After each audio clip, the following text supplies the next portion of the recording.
December 17, 1944. Dawn breaks cold and grey over the Ardennes Forest in Belgium. The temperature hovers just below freezing, and a thick mist clings to the valley floors, obscuring the narrow roads that wind through the dense woodland. In this landscape of frost-covered trees and frozen earth, one of the most powerful armored formations ever assembled by Nazi Germany sits motionless, its engines silent, its crews increasingly desperate. The Tiger tanks that were supposed to spearhead Germany's last great offensive in the West have become little more than 60-ton monuments to a war economy running on fumes. Inside the lead tank, SS Obersturmbannführer Joachim Peiper, one of the youngest and most decorated regimental commanders in the Waffen-SS, slams his gloved fist against the turret hatch in frustration. The metallic clang echoes across the silent column, stretching behind him through the morning darkness. His driver, Unterscharführer Weber, has tried everything to restart the massive 700-horsepower Maybach engine that powers their Tiger. But the result is always the same. Nothing. The fuel gauge reads empty. The reserve tank, which should have provided another 30 kilometers of range, is also dry. This moment, this precise instant when Peiper climbs down from his command tank and his boots crunch onto the frozen Belgian soil, represents far more than a tactical setback. It represents the beginning of a revelation that would shatter whatever illusions remained in the German High Command about their chances of winning this war. Around him, 67 tanks, 149 half-tracks, and nearly 5,000 of Germany's most elite soldiers, veterans of the Eastern Front, holders of the Iron Cross and Knight's Cross, men who had survived Kursk and the retreat from Russia. All of them are paralyzed, not by enemy action, not by mechanical failure, but by empty fuel tanks. The irony would be almost comical if it weren't so tragic. Here stands the Schwerpunkt, the decisive striking point of Operation Wacht am Rhein, the operation the Allies would come to call the Battle of the Bulge, Germany's last desperate gamble to split the Allied armies and perhaps force a negotiated peace, and it cannot move because it has no gasoline. Through the lifting morning mist, Peiper can see the abandoned American positions ahead. Honsfeld, a small Belgian village that served as a critical supply depot for the US 99th Infantry Division. The Americans had retreated so hastily that evidence of their presence remains everywhere. Fires still burn in oil drums used for warmth. Metal cups of coffee, still hot to the touch, sit abandoned on makeshift tables. Half-eaten rations lie scattered on the ground, and there, lined up in neat rows that seem to stretch forever in the grey dawn light, stand thousands upon thousands of jerry cans, those distinctive olive-drab American fuel containers that have become the most coveted prize on the Western Front. Peiper approaches slowly, almost reverently, as if unable to believe what he's seeing. His adjutant, Hauptsturmführer Hans Gruller, moves ahead and pries open one of the cans. He sniffs, then looks back at his commander with wide eyes. Benzene, he reports. Gasoline. High-octane gasoline. The real thing, not the increasingly diluted synthetic fuel that Germany's struggling refineries have been producing. Before we continue with this extraordinary story of discovery and disillusionment, let me ask you to do something. If you're fascinated by these untold stories of World War II, by the human moments and industrial realities that shaped the outcome of history's greatest conflict, please take a moment to subscribe to this channel. And I'd love to know, tell me in the comments where in the world you're watching this from. Now, let's return to that frozen morning in Belgium, because what Peiper is about to discover will change everything he thought he knew about this war. His men begin the frantic work of refueling their vehicles, and as they do, Peiper walks among the stockpile, counting, calculating, trying to comprehend the sheer scale of what the Americans have left behind. The mathematics are staggering, almost incomprehensible. 50,000 gallons of high-grade gasoline abandoned without a fight, left behind in a retreat so hasty that the Americans didn't even have time to destroy it. This is enough fuel to power his entire Kampfgruppe all the way to the Meuse River. This is enough to potentially change the course of the entire Ardennes offensive. The Americans have abandoned more fuel in this single depot, in this one small village supply point, than most German divisions have received in the past 6 months of operations. But as Peiper stands among this bounty, watching his men pour American gasoline into German tanks, a crushing realization begins to settle over him like the morning fog. If the Americans can afford to abandon such quantities, if they can leave behind what Germany would guard with entire divisions, if this represents so little to them that they simply ran away without even attempting to destroy it, then what does that say about the true balance of power in this war? Germany hasn't just miscalculated the military situation. Germany has fundamentally misunderstood the nature of its enemy. To understand the full impact of what Peiper discovered that morning, we need to step back 6 months to June 1944, when Albert Speer, Hitler's Minister of Armaments and War Production, presented the Führer with a report that should have ended all thoughts of offensive operations immediately. The Allied bombing campaign had achieved something that ground battles had not. It had systematically destroyed Germany's ability to wage mechanized warfare. The synthetic fuel production facilities, those chemical plants that had been Germany's answer to its lack of natural petroleum reserves, had been reduced to smoking ruins. The Lunar Works, which in April had produced 175,000 tons of aviation and motor fuel, managed only 5,000 tons by September. The Blechhammer hydrogenation plants, the facilities at Pölitz and Brux, all of them were operating at less than 10% capacity. The numbers told a story of inevitable defeat for anyone willing to read them honestly. In 1944, the United States of America produced 1.8 billion barrels of crude oil. Germany, including all synthetic production, from its coal-to-liquid plants and all the petroleum from the captured Romanian oil fields at Ploesti, managed 33 million barrels. Let that sink in for a moment. Less than 2% of American production. The Third Reich was attempting to wage mechanized warfare, to operate tank divisions and air forces and motorized infantry, with a fuel supply that represented a rounding error in American petroleum statistics. Major Friedrich Simmern of the Wehrmacht's Logistics Command had done the calculations for the Ardennes offensive with Germanic precision. To reach Antwerp, to achieve the strategic objective of splitting the Allied armies and capturing the vital port facilities, would require 4.5 million gallons of fuel. Hitler, in one of his increasingly detached from reality decisions, allocated 5 million gallons for the operation. On paper, this looked adequate, even generous, but only half of that allocated fuel was actually delivered to the frontline units due to transportation problems, Allied air attacks, and the simple reality that Germany no longer had the trucks or the rail capacity to move supplies efficiently. The German High Command was betting the entire offensive, Germany's last reserve of men and machines, on capturing enemy supplies.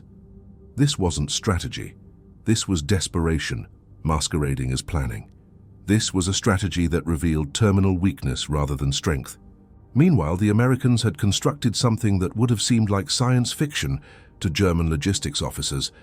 They called it Pluto, Pipeline Under the Ocean, an underwater petroleum pipeline system that stretched across the English Channel, pumping fuel directly from Britain to France. They had built the Red Ball Express, a massive truck convoy system that operated around the clock, delivering 12,500 tons of supplies daily to the front lines. Think about that for a moment. A single logistics operation, just one supply route, moved more tonnage every day than entire German army groups received in a week. By December 1944, American forces in Europe were consuming 1.2 million gallons of fuel per day. But here's the truly staggering part. They were receiving 1.4 million gallons per day. The Americans weren't just fighting. They were accumulating reserves while fighting. They were getting stronger every single day that the war continued. Joachim Peiper was not a fool, despite what Allied propaganda might have suggested about Nazi fanaticism. At 29 years old, he was one of the youngest regimental commanders in the Waffen-SS, a holder of the Knight's Cross with oak leaves and swords, a veteran of the brutal Eastern Front, where he had learned that in modern industrial warfare, fuel was more precious than ammunition, more valuable than the courage of individual soldiers. His Kampfgruppe had been designated the Schwerpunkt of the entire Ardennes offensive, the decisive striking force that would punch through American lines and drive all the way to the Meuse River, opening the way for the following divisions to exploit the breakthrough. Everything depended on speed, on maintaining momentum, on keeping the Americans off balance before they could react, and bring their overwhelming firepower to bear. On December 14th, 2 days before the offensive was scheduled to begin, Peiper attended the final briefing at Tondorf. The atmosphere in that room should have told him everything he needed to know. SS Obergruppenführer Sepp Dietrich, commanding the 6th SS Panzer Army, was unusually blunt, almost defeatist in his assessment.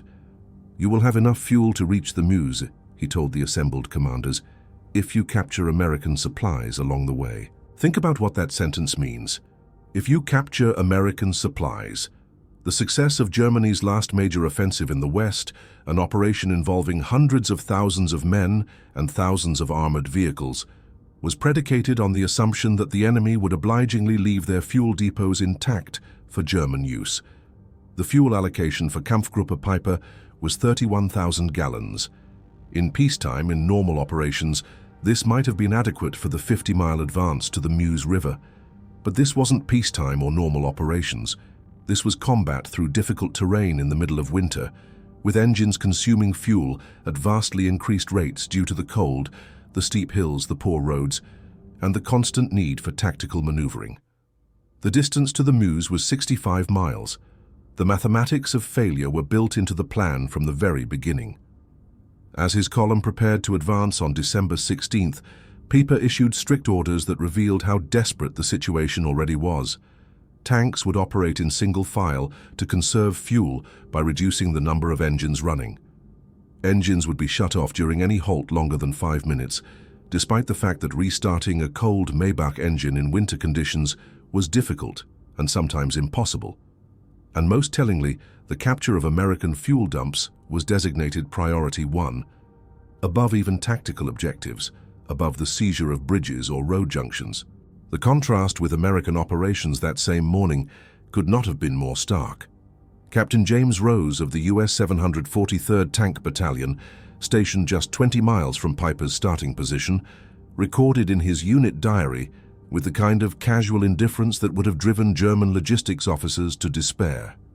"Received fuel resupply, 8,000 gallons," he wrote. "Third delivery this week. Storage tanks already at capacity." Read that again.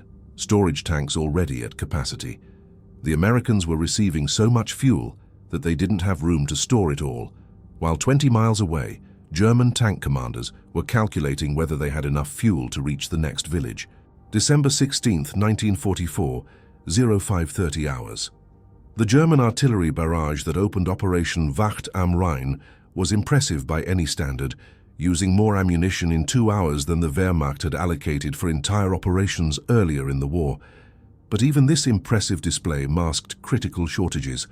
German artillery shells were increasingly filled with low-quality explosives.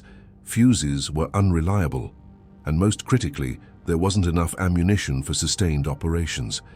This was a one-shot barrage, designed to achieve maximum psychological effect because there wouldn't be a second chance. Peiper's column began moving at 7 in the morning, already behind schedule due to traffic jams caused by other German units trying to use the same limited road network. The roads, which on German maps appeared as highways suitable for mechanized warfare, turned out to be narrow country lanes, many of them unpaved, most of them completely unsuitable for 60-ton Tiger tanks. Within hours, the entire carefully planned timetable had collapsed into chaos. Vehicles designed for the open terrain of the Russian steppes struggled through the dense Ardennes Forest, churning up the roads into muddy morasses, breaking down, creating bottlenecks that stretched for miles. At Lanzerath, Peiper's first objective, they encountered something completely unexpected: resistance. Real resistance, not the rapid American collapse that German planning had assumed. A single American intelligence and reconnaissance platoon, just 18 men led by a lieutenant who refused to abandon his position, held up the most powerful German armored column assembled in the West for nearly 10 hours. 18 men, 10 hours. During that delay, Peiper's vehicles sat idling on the narrow forest roads, their engines running to keep the crews warm in the bitter cold, burning precious fuel while accomplishing nothing. The Maybach engines in the Tiger tanks consumed fuel at an alarming rate, even when stationary. 2.5 gallons per mile was the official figure for road marches, but in combat conditions, in winter, With engines idling, the actual consumption was far higher. When they finally broke through at Lanzerath and reached Honsfeld at dawn on December 17th, Peiper's column had covered just 20 miles and consumed 40% of their fuel. At this rate, they would run completely dry before reaching the halfway point to the Meuse. The mission was already failing and they had barely begun. The American supply depot at Honsfeld was not even a primary facility. Let me emphasize that, because it's crucial to understanding what Peiper was about to discover. This wasn't a major logistics hub. This wasn't a core-level supply center. It was what the US Army classified as a Class 3B depot, essentially a temporary fuel station, a forward supply point for a single infantry division. Yet what Peiper found there exceeded the monthly fuel allocation for an entire German panzer division. Hauptsturmführer Hans Gruller would later testify about what they discovered, and his description reveals the psychological shock of that moment. "We found pyramids of jerry cans," he said, each containing 5 gallons of gasoline. They were stacked 3 meters high, extending for perhaps 200 meters along the road. The Americans had not even attempted to destroy them. They had simply run away, leaving behind this treasure trove of fuel as if it meant nothing to them. The captured fuel was high-octane aviation gasoline mixed with motor fuel, 80 octane or higher. For context, German vehicles, especially the temperamental Maybach engines in the Tiger tanks, were designed to run on 74 octane fuel. The American gasoline was actually too good, too high quality for German engines, causing detonation problems and engine knock in several vehicles. Even American abundance created problems for German forces. As Peiper's men frantically refueled their vehicles, pouring the precious liquid into their tanks with shaking hands, other discoveries began to pile up, each one more demoralizing than the last.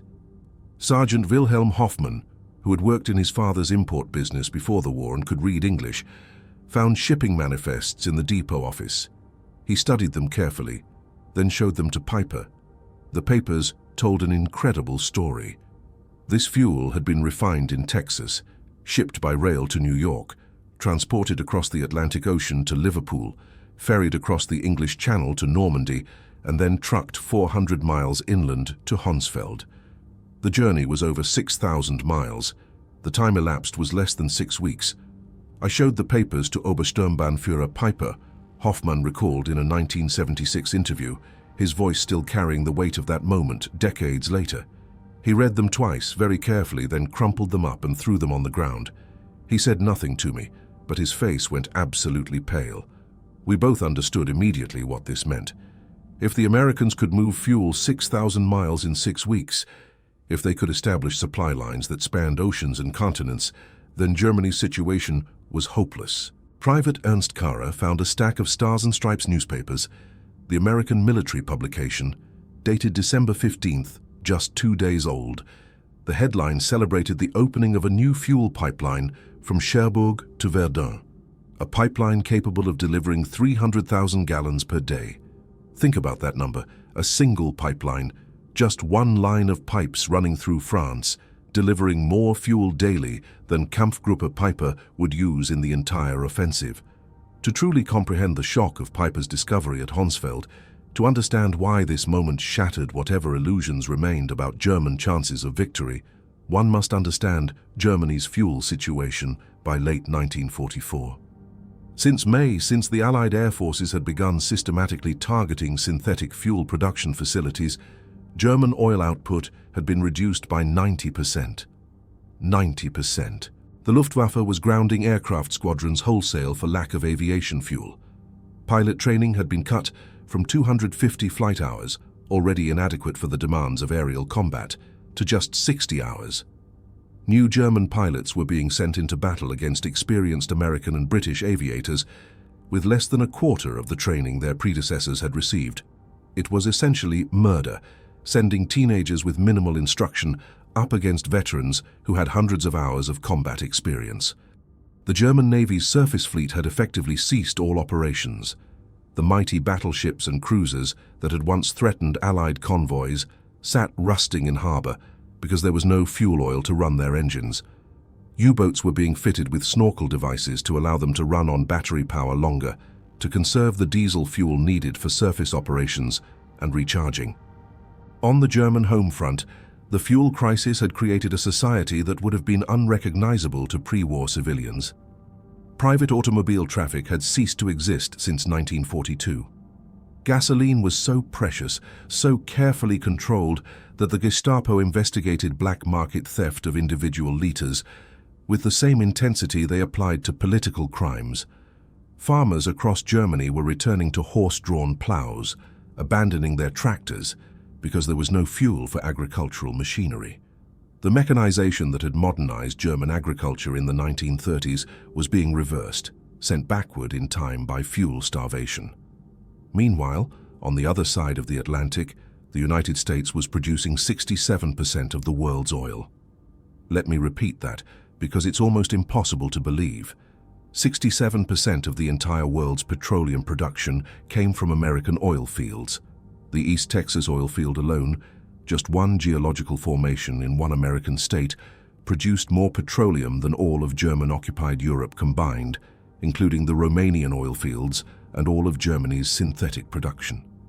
American refineries were operating at such capacity, processing so much crude oil, that Standard Oil and other companies were experimenting with new petroleum byproducts simply because they had excess crude and were looking for additional markets. They had so much oil they were inventing new things to do with it. With the 50,000 gallons captured at Honsfeld, Peiper's columns surged forward, temporarily reprieved from their fuel crisis. They reached Büllingen by noon on December 17th, where they captured additional supplies. Not just fuel, but rations that German soldiers hadn't seen in years. Chocolate, coffee, canned meat, cigarettes, white bread. The material abundance of the American military was a revelation to men who had been subsisting on increasingly meager rations. But along with the supplies, they captured something else: maps. American military maps showing fuel depot locations throughout the region. And as Peiper and his officers studied these maps, a disturbing truth emerged. The Americans had fuel stockpiles everywhere. Every major crossroads had a depot. Every town of any size had fuel supplies. The US First Army alone, just one of several American armies in Europe, had 3.5 million gallons in strategic reserve. Peiper pushed on to Lignuville, and here his forces would commit what would become known as the Malmedy Massacre, the killing of 84 American prisoners of war. Even this war crime, this violation of the laws of warfare that would eventually lead to war crimes trials, was connected to fuel desperation in Peiper's later justifications. He claimed, and whether this was truth or merely a convenient excuse remains debated among historians, that he could not spare the gasoline to transport prisoners to the rear, could not spare the vehicles, could not spare the guards. Everything, every decision, every action was being driven by the fuel crisis. By evening on December 17th, Peiper's spearhead reached Stavelot, and here they should have found the solution to all their problems. Stavelot was the site of a major American fuel depot containing over 2 million gallons of gasoline. 2 million gallons. This was enough fuel to guarantee reaching the Meuse River. This was enough to complete the mission, to achieve the breakthrough, to make the entire Ardennes offensive potentially successful. But as the first German vehicles approached the outskirts of Stavelot, American engineers were already at work, and what they were about to do would encapsulate the entire story of industrial warfare in the 20th century. Captain John Brewster, of the 291st Engineer Combat Battalion, had received warning of the German approach from retreating American units. His orders were simple, direct, and brutal in their logic. Deny fuel to the enemy at all costs. The Stavelot depot contained 2,189,000 gallons of gasoline stored in jerry cans stacked across 15 acres of ground. At 16:30 hours on December 17th, as Peiper's advance guard approached to within a few kilometers, Captain Brewster gave the order that would haunt Joachim Peiper for the rest of his life. American engineers poured gasoline in trails between the stacks of jerry cans, creating fuses that would ignite the entire depot simultaneously. White phosphorus grenades were distributed to the engineer squads. Technical Sergeant Paul Hines threw the first grenade, and in his later account he described what happened next with an almost apocalyptic vividness. The explosion was immediate and tremendous, he recalled. A wall of fire shot up maybe 100 feet into the air. The heat was so intense we had to run back another 100 yards. Within just a few minutes, the entire depot was a raging inferno, a pillar of flame that could be seen for miles in every direction. Peiper's lead tanks arrived just in time to watch their salvation burn. A pillar of black smoke rose 1,000 feet into the winter sky, a column of smoke so massive it was visible from German positions 10 miles away. The fire would burn for 3 days, consuming enough fuel to have powered Peiper's entire division to Antwerp and back with reserves left over. Unterscharführer Weber, Peiper's driver, described the scene in testimony that reveals the psychological devastation of that moment. The Obersturmbannführer stood on his tank turret watching the flames, Weber said. He said absolutely nothing for perhaps 5 minutes. We could all feel the heat from the turret, even from where we were positioned. Then he climbed down from the turret very slowly and told me, and I remember his exact words. He said they can afford to burn 2 million gallons just to deny them to us. What are we even doing here? What is the point of any of this? Across the Ardennes, this scene was being repeated at depot after depot. American engineers, following orders to deny supplies to the enemy, were destroying fuel dumps rather than risk capture. At Trois Ponts, 1.1 million gallons burned. At Spa, 2.5 million gallons were destroyed. In total, during the first week of the Ardennes offensive, Americans deliberately destroyed over 8 million gallons of fuel. 8 million gallons. That's more than Germany had allocated for the entire operation, and the Americans destroyed it casually, almost without thought, because the tactical disadvantage of allowing capture was deemed greater than the loss of the fuel itself. The ability to casually destroy millions of gallons of gasoline was rooted in a supply system that was beyond German comprehension, beyond anything Wehrmacht logistics officers had imagined possible. The Red Ball Express, that massive truck convoy system, had delivered 412,000 tons of supplies to the front lines, using 6,000 trucks operating around the clock. Each of those trucks consumed 40 gallons of fuel daily just to operate. The logistics operation itself, the supply system, burned more fuel than German Army Group B received in an entire month. By December 1944, the Motor Transport Service employed 230 truck companies operating on color-coded routes across France. Red Bull, White Bull, Green Diamond, the ABC routes. This system delivered 20,000 tons of supplies daily to American forces, including 3,000 tons of fuel. 3,000 tons of fuel per day, day after day, week after week. Colonel James Snyder, Chief Logistics Officer for the U.S. First Army, recorded in his diary on December 18th, and his entry reveals the casual abundance that characterized American operations. Fuel receipts yesterday, he wrote, 1,847,000 gallons.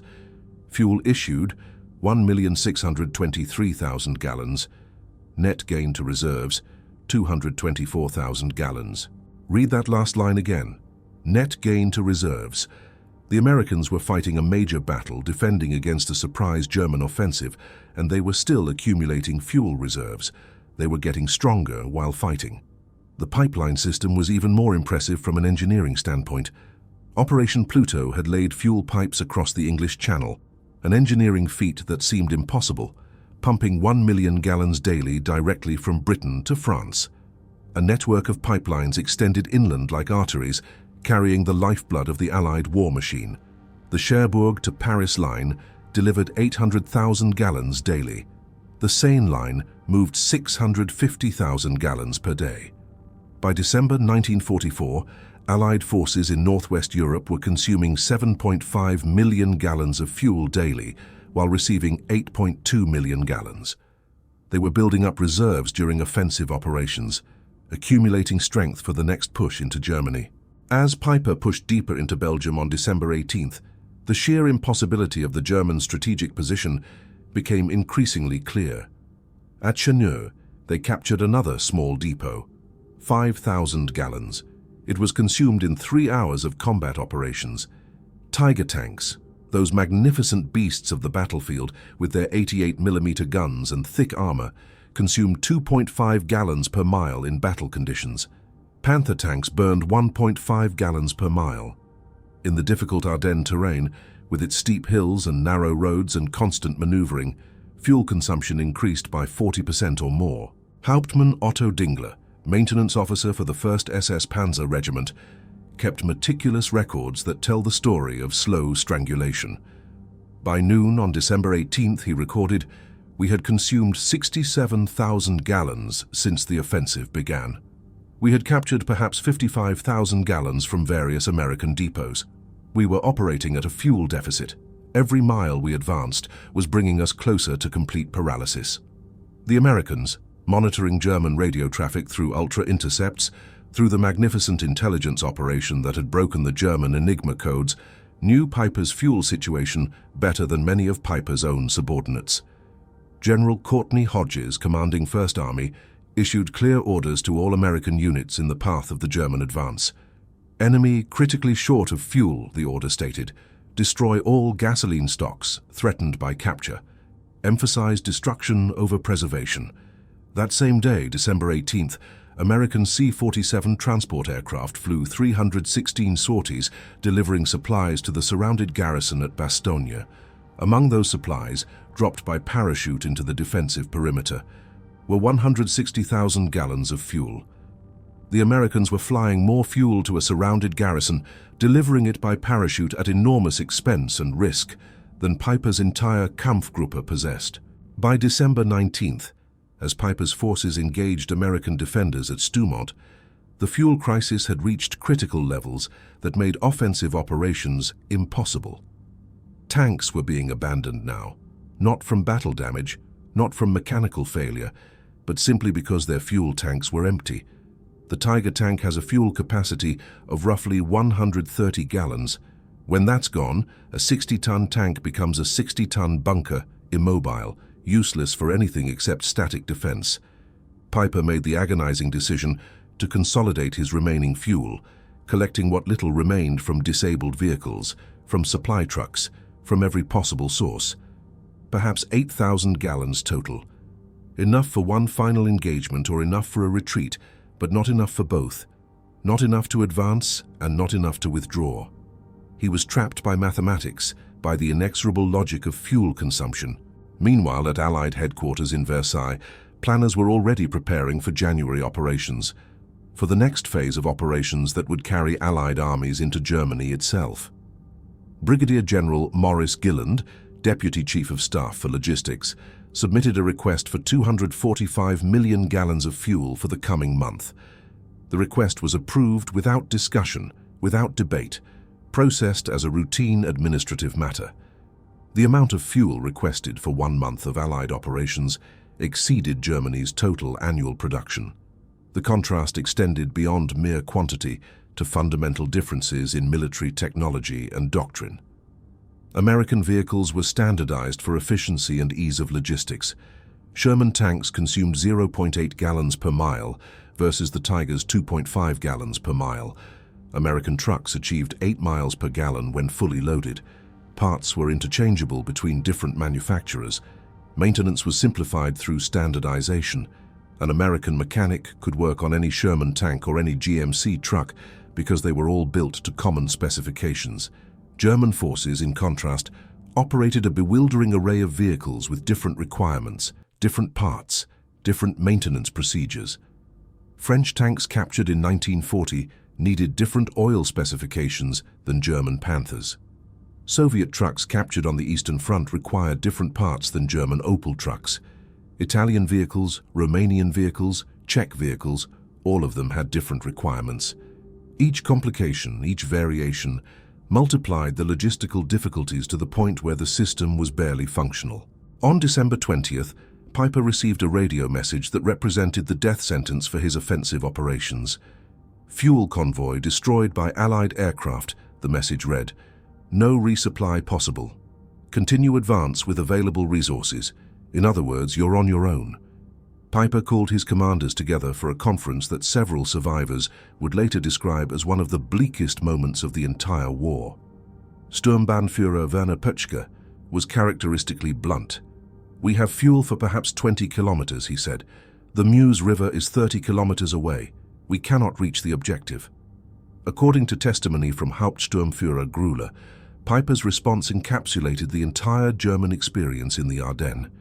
"Gentlemen," the Obersturmbannführer said, "we have discovered that we are fighting an enemy who burns more fuel to deny it to us than we received for this entire operation. What we captured at Honsfeld, which seemed like a miracle, which we thought would save the offensive, was literally nothing to them, a rounding error in their daily consumption. We cannot win this war." This realization was spreading through the German ranks like a virus, infecting every level of command. General Hasso von Manteuffel, commanding 5th Panzer Army to the south of Peiper's position, would later write in his memoirs about the moment he learned of the fuel destructions. "When I received reports that Americans had destroyed 8 million gallons rather than risk our capturing it," he wrote, "I knew the offensive had failed before it had really begun. An army that can afford to destroy such quantities, that values tactical positioning more than millions of gallons of fuel, is an army that cannot be defeated through conventional military operations." Colonel Friedrich von der Heydte, commander of a German paratrooper unit that had been dropped behind American lines and was now trying desperately to survive, was captured on December 23rd. His interrogation by American intelligence officers produced one of the most revealing comments of the entire battle. "Your soldiers throw away chocolate like it's garbage," he told his interrogators, his voice carrying a mixture of anger and despair. "My men haven't seen real chocolate in 2 years. You burn millions of gallons of gasoline. We measure our fuel by the liter, calculating every drop. How can we possibly fight such abundance? How can courage or training or tactical skill matter when the material imbalance is so overwhelming?" By December 21st, Peiper was surrounded at La Glaise, a small Belgian village that would become his final position. His tanks were immobile, out of fuel, reduced to stationary pillboxes. The American forces surrounding his position, elements of the 30th Infantry Division, the 82nd Airborne, and Combat Command B of the 3rd Armored Division, had a combined fuel allocation for December 21st, alone of 340,000 gallons. Peiper had perhaps 1,000 gallons remaining in his entire Kampfgruppe. Private First Class Richard McKinley of the 30th Infantry Division wrote a letter home that captured the surreal nature of the situation. "We've got Germans surrounded who literally ran out of gas," he wrote. "Our captain jokes that we probably use more fuel heating coffee and running generators than they have left for their tanks. It would be funny if men weren't dying." The American response to the Ardennes offensive demonstrated industrial warfare operating at its peak efficiency. When General Patton's Third Army was ordered to pivot 90 degrees north to relieve Bastogne, the redeployment required 350,000 gallons of fuel just for the movement itself. German staff officers, studying this operation after the war, would declare it impossible by their calculations. Yet it was accomplished in 3 days, in winter weather, across difficult terrain. And it succeeded because the fuel was there, the trucks were there, the entire logistics infrastructure was there to support it. December 23rd brought clear weather after days of overcast skies and snow. Allied aircraft grounded by bad weather during the early days of the offensive returned to the skies en masse. The numbers are almost unbelievable. 2,000 sorties were flown on December 23rd. P-47 Thunderbolt fighters consumed 300 gallons per hour of operation. B-26 medium bombers burned 200 gallons per hour. 1 day of air operations, just 1 day of flying missions against German positions, consumed more aviation fuel than Germany had allocated for the entire Ardennes ground offensive. The mathematical impossibility of Germany's situation couldn't have been clearer. On the night of December 23rd to 24th, Joachim Peiper made his final decision. He would abandon his vehicles and attempt to escape on foot back to German lines. Of 119 tanks and assault guns that had begun the offensive with such high hopes less than a week earlier, 39 remained operational in a mechanical sense, their guns functional, their engines capable of running, but they were immobilized by lack of fuel. These tanks, representing millions of Reichsmarks in manufacturing costs, thousands of hours of skilled labor, irreplaceable in Germany's depleted war economy, were destroyed with their remaining ammunition to prevent capture. Oberscharführer Heinz Gulz described the scene with a bitterness that would remain for the rest of his life. "We drained the last fuel from all vehicles," he testified after the war, maybe 200 gallons total from an entire armored regiment. The Obersturmbannführer personally destroyed his command tank, placing demolition charges to ensure the Americans couldn't use it. Millions of Reichsmarks worth of equipment, the best tanks Germany could produce, destroyed not by enemy action but by empty fuel tanks. It was the most humiliating moment of my entire military service. Of 5,000 men who had begun the offensive with Kampfgruppe Peiper, approximately 770 returned to German lines. They had advanced 60 miles into Belgium, captured several depots, inflicted casualties on American forces, and in the process discovered a truth that would haunt German commanders for the remaining months of the war. America possessed such incomprehensible material abundance that Germany's situation was hopeless regardless of tactical skill or soldier quality. News of Peiper's discoveries spread rapidly through German military channels, despite attempts to suppress information that might damage morale. On December 26, Field Marshal Walter Model, commanding Army Group B, received comprehensive reports on captured American supplies and, more significantly, on the supplies the Americans had destroyed to prevent capture. His Chief of Staff, General Hans Krebs, recorded Model's reaction in the Army Group War Diary. The Field Marshal read the supply quantities twice, Krebs wrote. 50,000 gallons captured at Honsfeld, 2 million gallons burned at Stavelot, 8 million gallons destroyed across the Ardennes rather than risk capture. He set down the reports and said, "I believe these are the first accurate reports I've received in this entire war. We are not fighting the same war as the Americans. They operate on a completely different scale." Adolf Hitler, when informed of the situation on December 28th, refused to accept the reality that his subordinates were desperately trying to convey. Albert Speer, who was present at the meeting, later described Hitler's disconnection from reality. "I presented the actual figures on American fuel production versus our own," Speer wrote in his memoirs. Hitler insisted the numbers must be propaganda, that they couldn't possibly be accurate.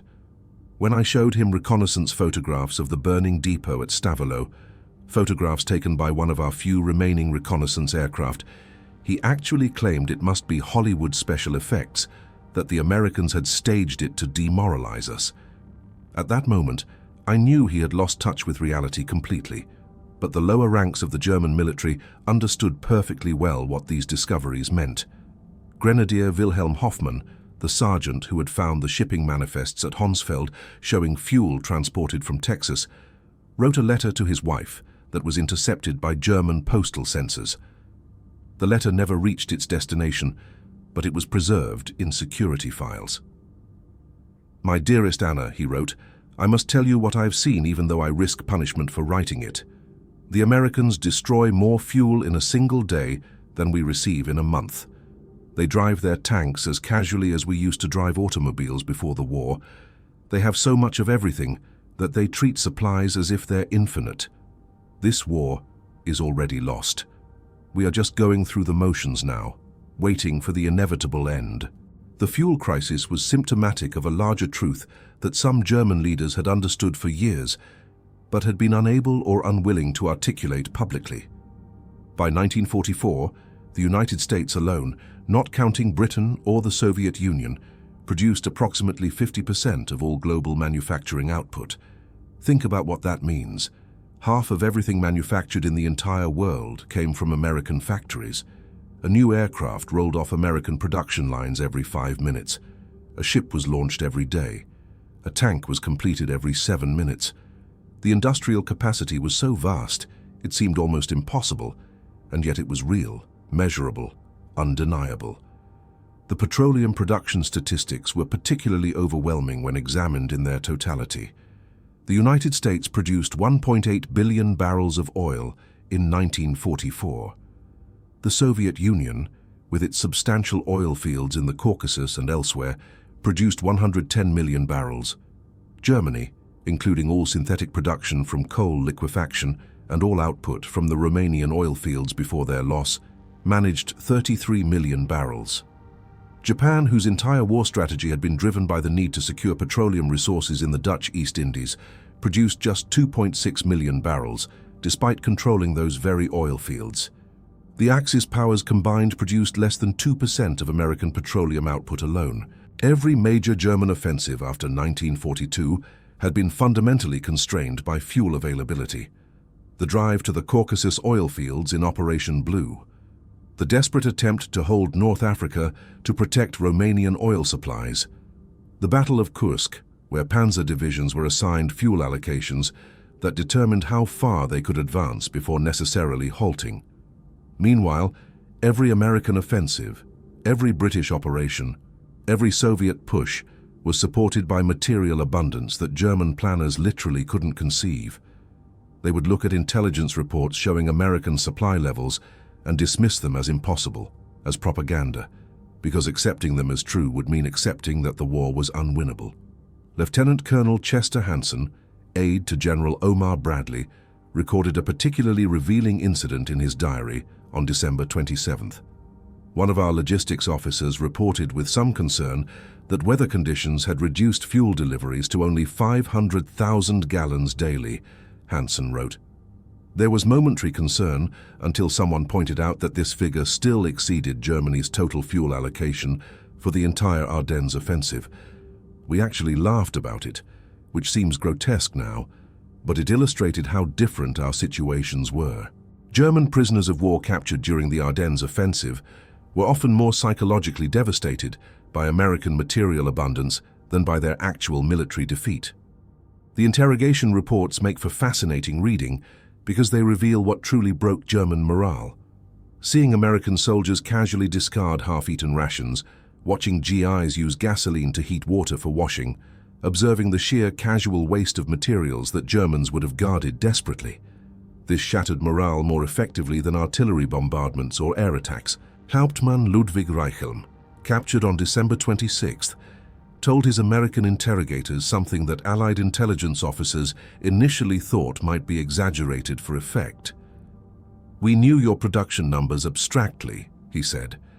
"We'd seen the intelligence reports showing American industrial output, but seeing your soldiers in the field waste more resources in a day than we possessed in a week, that made those abstract numbers horrifyingly real. Every German soldier who saw your casual abundance, who watched you burn fuel or throw away food or discard equipment that we would have fought over, every one of those soldiers knew immediately that the war was hopeless." This knowledge spread through letters home despite German military censorship. Feldwebel Ernst Müller wrote to his brother, a letter that was intercepted by German security services. "Brother," he wrote, "I must describe what I have seen because it has shaken me to my core. The Americans wash their vehicles with gasoline because it cuts through grease better than water. They feed chocolate to their dogs. They fired artillery for Christmas celebrations, wasting shells just to make noise. We cannot fight infinity. We are not losing to better soldiers. We are losing to a country so wealthy they don't even understand the concept of shortage." The psychological impact of these discoveries extended beyond simple military morale to something deeper and more fundamental. It undermined the entire Nazi narrative of racial superiority and German exceptionalism. How could the supposedly decadent Americans, who Nazi propaganda had portrayed as weak and mongrelized and corrupted by democracy, how could they possess such overwhelming material wealth while the master race scraped desperately for basic necessities? The cognitive dissonance was unbearable for many German soldiers who had believed the propaganda. During the Nuremberg trials after the war, German military leaders consistently cited logistics, and particularly fuel shortages, as the decisive factor in Germany's defeat. Field Marshal Wilhelm Keitel, Chief of the Armed Forces High Command, testified with unusual frankness. "We had operational superiority in 1940 and 1941, he said. "Our tactics were sound, our troops were well trained, our equipment was often superior. But by 1944, we couldn't move our forces effectively due to fuel shortages, while the Americans moved entire armies around like chess pieces. We couldn't sustain offensive operations. We couldn't even conduct strategic retreats effectively because we lacked the fuel for organized withdrawals." Joachim Peiper himself, when he was tried for the Malmedy massacre, offered testimony that, while clearly self-serving and attempting to justify war crimes, nevertheless revealed the extent to which fuel considerations dominated every decision. Every single decision we made after December 17th was directly influenced by fuel shortage, he testified. We couldn't maneuver tactically. We couldn't pursue broken enemy units. We couldn't retreat effectively when surrounded. The Americans moved freely across the battlefield while we were calculating liters and counting kilometers. General Heinz Guderian, the panzer warfare pioneer who had revolutionized armored tactics in the early war years, wrote in his post-war memoirs about the moment he truly understood Germany's position. When I learned that Peiper had captured 50,000 gallons at Honsfeld, something that meant absolutely everything to him and his mission, but absolutely nothing to the Americans who had abandoned it without thought, he wrote, I knew the war was over in any meaningful sense. We were no longer fighting for victory. We were simply prolonging the inevitable. The story of Kampfgruppe Peiper and the fuel crisis of the Ardennes resonates through military history because it represents the point when industrial warfare reached its logical conclusion, when the romantic notions of military valor and tactical brilliance ran headlong into the cold mathematics of industrial production. Wars between industrial powers, the Second World War proved conclusively, would be won not by the courage of individual soldiers or the genius of commanding generals, but by production statistics, by factory output, by the unglamorous work of logistics officers and supply clerks and petroleum engineers. The romantic notion of warfare, the idea that superior fighting spirit and tactical skill could overcome material disadvantages, died in the Ardennes among the empty fuel tanks of Germany's best divisions. Dr. Richard Overy, in his comprehensive study of wartime economics, calculated that by 1944, the Allied to Axis production ratios exceeded 5-to-1 in most major military categories. Aircraft production, vehicle production, artillery pieces, small arms, all of them showed overwhelming Allied advantages. But in petroleum, the ratio approached 50-to-1. These were advantages that simply couldn't be overcome by superior training, or better tactics or more experienced troops. Germany could produce excellent tank commanders, brave infantrymen, skilled pilots. What they couldn't produce was enough fuel to move their tanks, transport their infantry, or fly their aircraft. The numbers tell the story with brutal clarity. America produced 324,750 aircraft during World War II. Germany produced 119,970. Americans built 88,410 tanks. Germany manufactured 46,857. But most tellingly, most devastatingly, America refined 1.8 billion barrels of oil in 1944 alone, a single year, while Germany scraped together 33 million barrels total from all sources. December 24, 1944.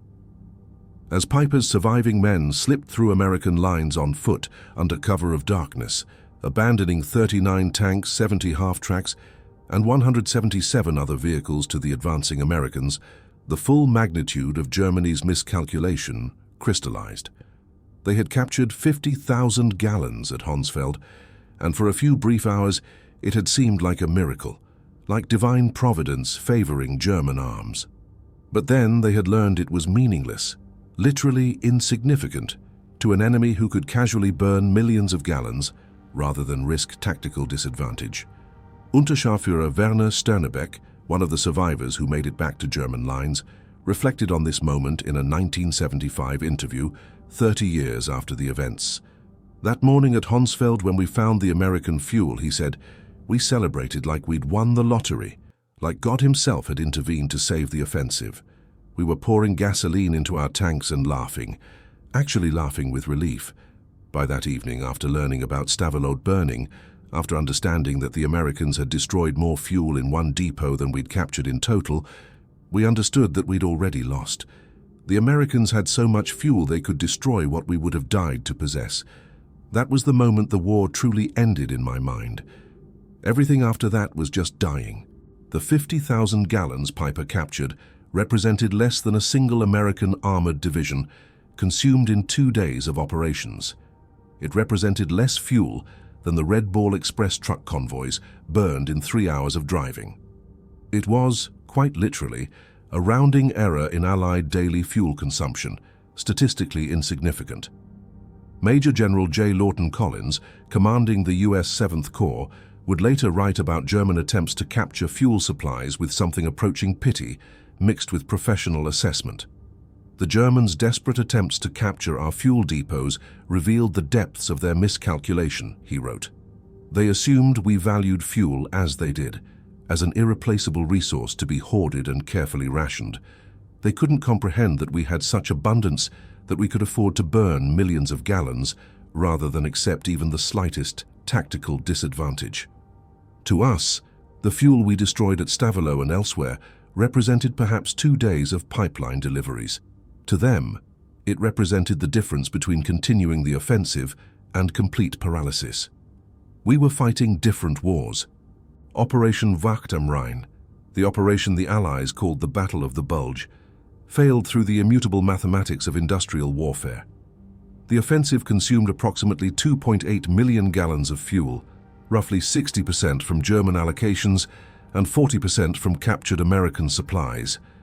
During that same period, from December 16th through January 15th, when the battle essentially ended, American forces in Europe consumed 267 million gallons, nearly 100 times more. Let that number sink in. 100 times more fuel consumption. The Wehrmacht lost 100,000 men killed, wounded, or captured in the Ardennes. They lost approximately 800 tanks and assault guns. They lost over 1,000 aircraft, planes that could never be replaced because Germany no longer had the aluminum, the fuel, or the trained pilots. But the most devastating loss was the loss of illusions. Every German soldier who witnessed American material abundance, who saw fuel depots containing more gasoline than entire German army groups received monthly, who watched Americans casually destroy millions of gallons, every one of those soldiers understood that Germany wasn't fighting a war anymore in any conventional sense. They were participating in their own prolonged execution, and courage or skill or determination couldn't change the outcome. Joachim Peiper survived the war.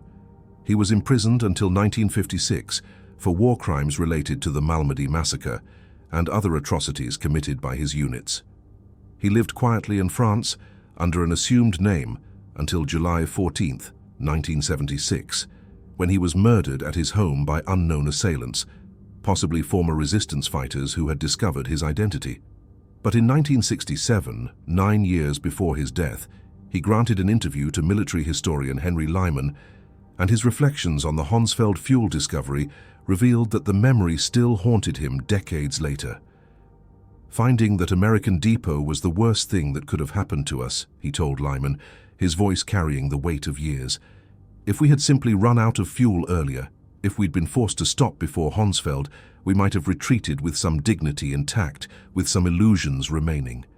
Instead, we discovered that the Americans had oceans of fuel while we were counting drops. We discovered the absolute impossibility of our situation. We saw clearly, perhaps for the first time, that we were already dead, we were already defeated, and all our fighting and dying was accomplishing nothing except delaying the inevitable by days or weeks. The lessons of the Ardennes fuel crisis extend far beyond World War II, into the fundamental nature of modern industrial warfare. In conflicts between industrialized nations with mechanized militaries, logistics supersedes tactics every single time. Production capacity overwhelms individual courage.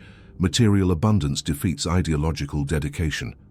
These aren't comfortable truths for those who want to believe in the nobility of warfare or the decisive impact of great generals, but they are truths nevertheless, proven in the frozen forests of Belgium in December 1944.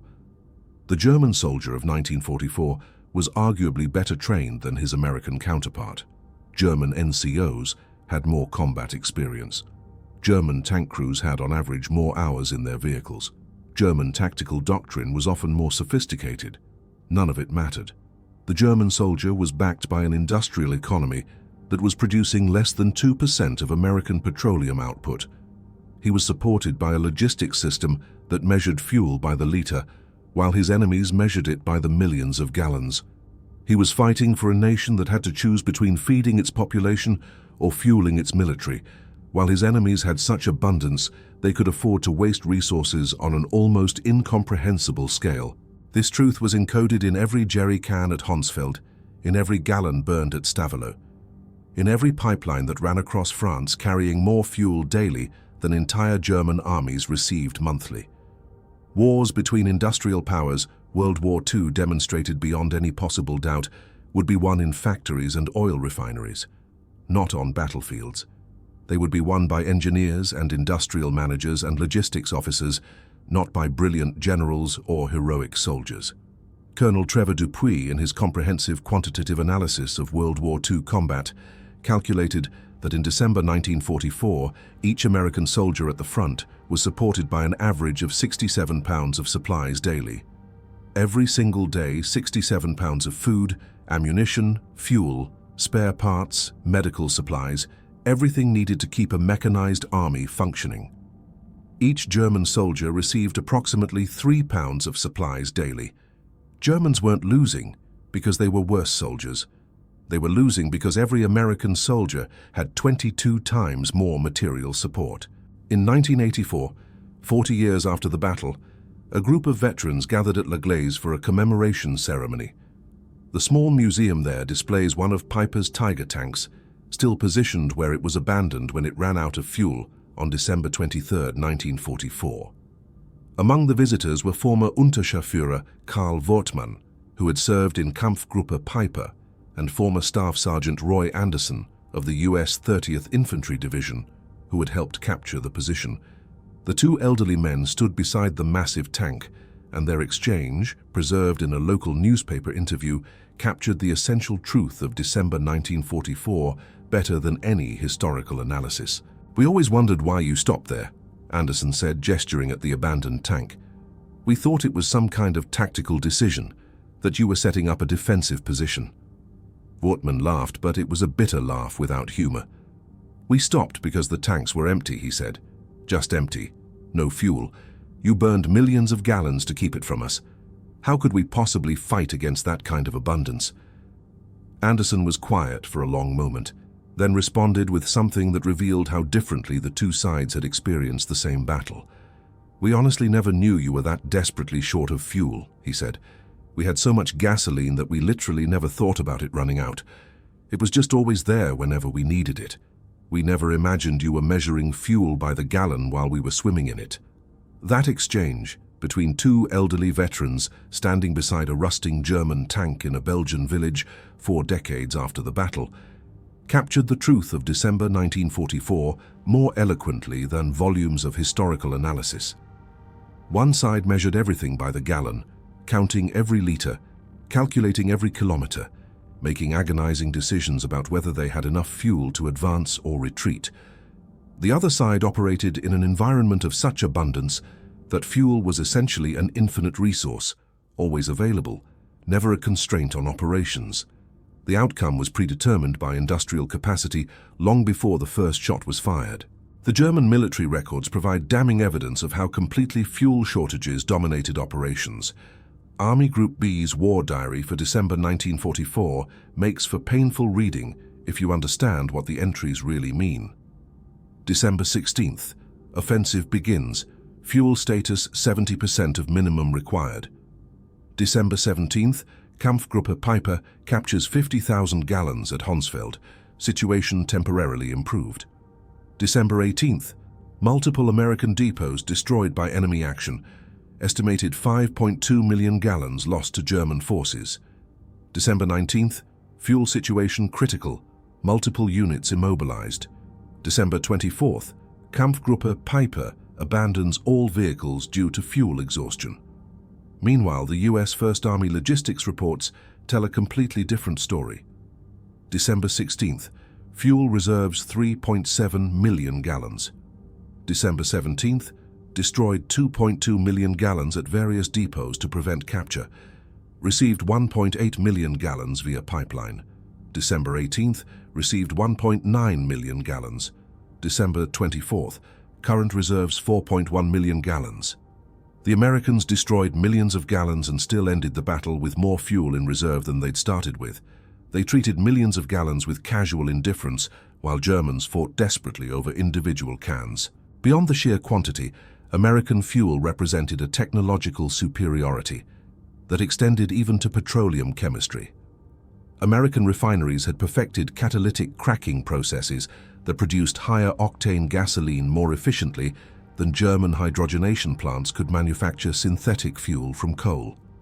American 100-octane aviation fuel gave Allied aircraft significant performance advantages over German planes running on 87-octane synthetic fuel.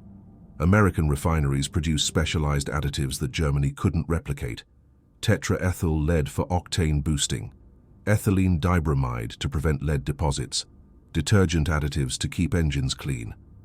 German engines, designed to run on lower-quality 74-octane fuel, often performed poorly or suffered damage when running captured American gasoline. Even the enemy's abundance created problems because German equipment wasn't designed for such high-quality fuel. The fuel shortage shaped every aspect of the German soldiers' experience in ways that are hard for modern observers to fully comprehend. Gefreiter Hans Müller recorded in his diary on December 20th an entry that captures the grinding reality of fuel starvation. "Marched 30 kilometers today," he wrote. "No fuel for trucks. Past 3 abandoned American vehicles with engines still running so the drivers could stay warm. They leave their engines running for comfort. We marched through snow for 6 hours. My boots have holes, 2 men have frostbite. We are losing this war not because we are worse soldiers, but because they have everything and we have nothing." Medical services were crippled by fuel shortages in ways that directly cost German lives. Ambulances couldn't evacuate wounded soldiers from forward positions. Hospital generators couldn't run continuously. Men died waiting for medical transportation that never came because there was no fuel for the ambulances. Oberarzt Dr. Wilhelm Kirsting testified after the war about the medical implications of fuel starvation. "We had excellent surgeons," he said. "We had medical supplies, much of it actually captured from American stocks. But we had no fuel for ambulances to bring wounded men from the front lines to the field hospitals. Men died who could easily have been saved with 10 kilometers of transportation. I watched soldiers bleed to death because we couldn't spare the gasoline to drive an ambulance." That is what fuel shortage meant in practical terms.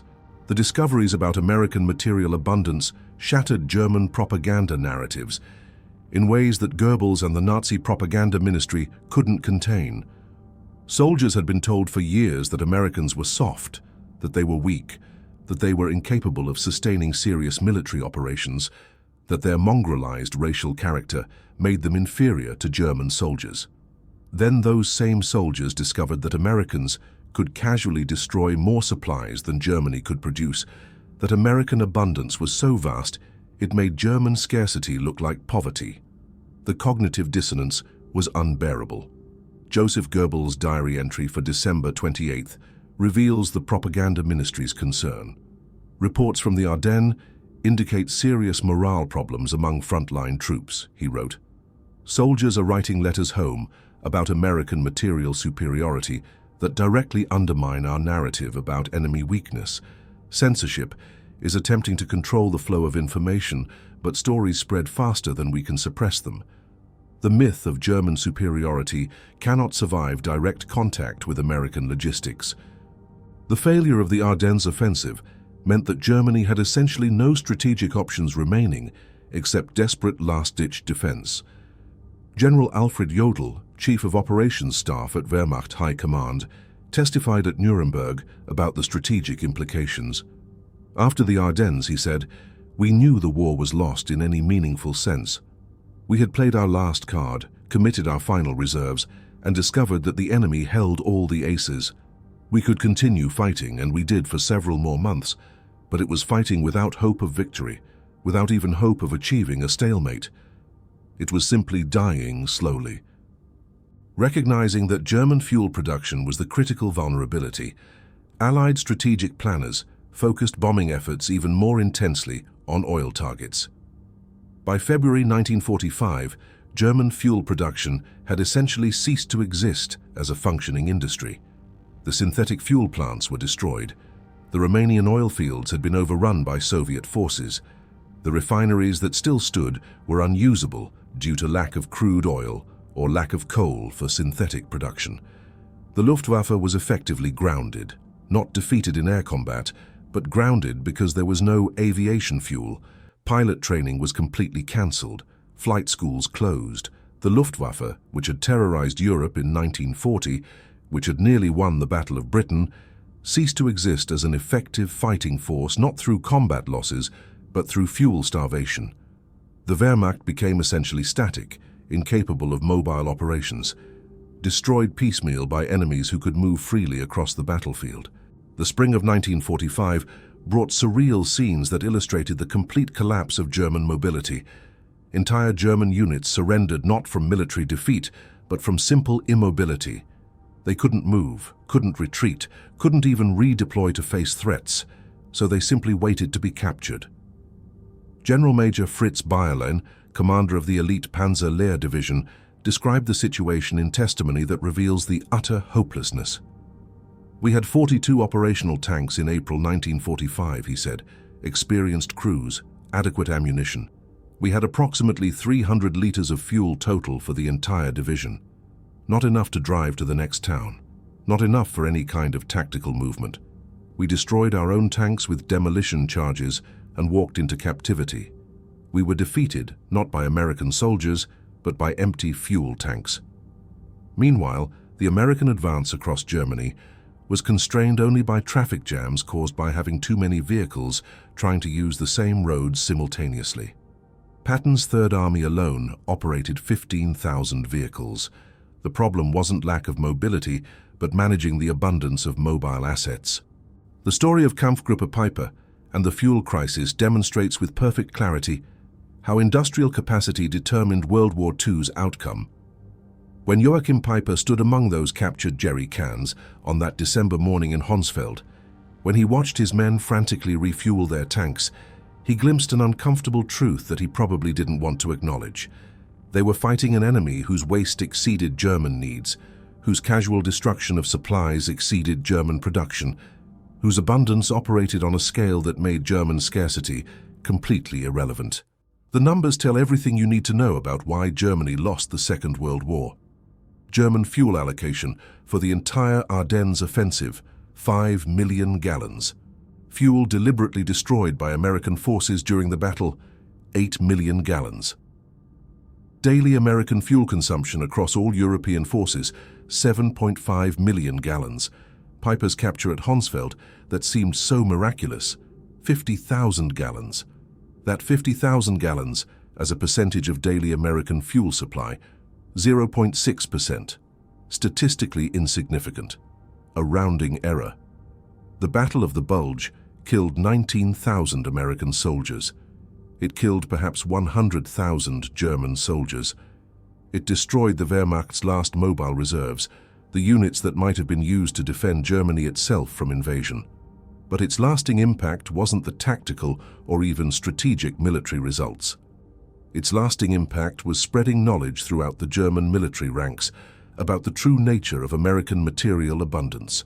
Every soldier who saw those fuel depots, who watched millions of gallons burn, who captured supplies only to discover they represented nothing to the enemy, every one of those soldiers understood that Germany's defeat was inevitable and that continuing to fight was simply prolonging the dying. Peiper's discovery at Honsfeld wasn't just about fuel quantities. It was about understanding the fundamental nature of industrial warfare in the 20th century. Victory belonged to whoever could produce the most petroleum, the most steel, the most aluminum, the most of everything. Germany, for all its military prowess and tactical sophistication and soldier quality, never had a realistic chance of winning once American industrial capacity fully mobilized for war production. The final bitter irony of the entire Ardennes campaign came when American forces catalogued the abandoned German equipment at La Glaise. They found 39 perfectly functional tanks, abandoned solely and exclusively because they had no fuel. Major Robert Harrison of the U.S. Army's Salvage and Recovery Service filed a report that includes a section so mundane it's almost painful to read, given what it meant. Fuel required to recover and operate abandoned German armor. Approximately 8,000 gallons, the report states. Classification of request, minimal priority. source of fuel, local reserves, estimated time to fulfill 4 hours. What was completely impossible for the Germans, finding 8,000 gallons to save their best tanks, their most powerful weapons, was beneath American notice.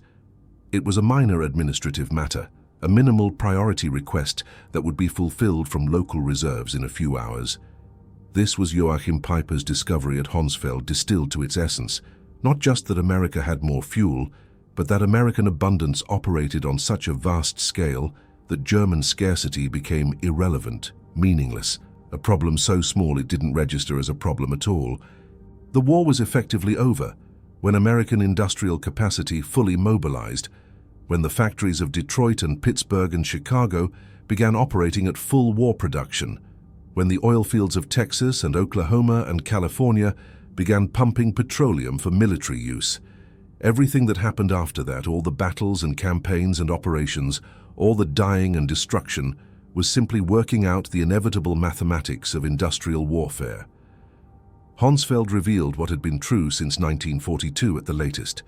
Germany was fighting an impossible war, measuring its inevitable defeat in gallons, while America measured its certain victory in oceans.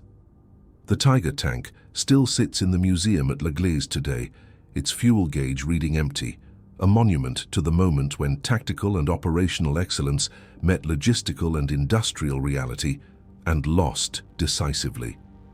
Modern visitors ask their tour guides why such powerful tanks, such impressive weapons, were simply abandoned in working condition. The answer is simple and terrible in its simplicity. No fuel, the tanks ran out of gas, and the enemy had so much fuel they could burn millions of gallons rather than risk losing tactical advantage.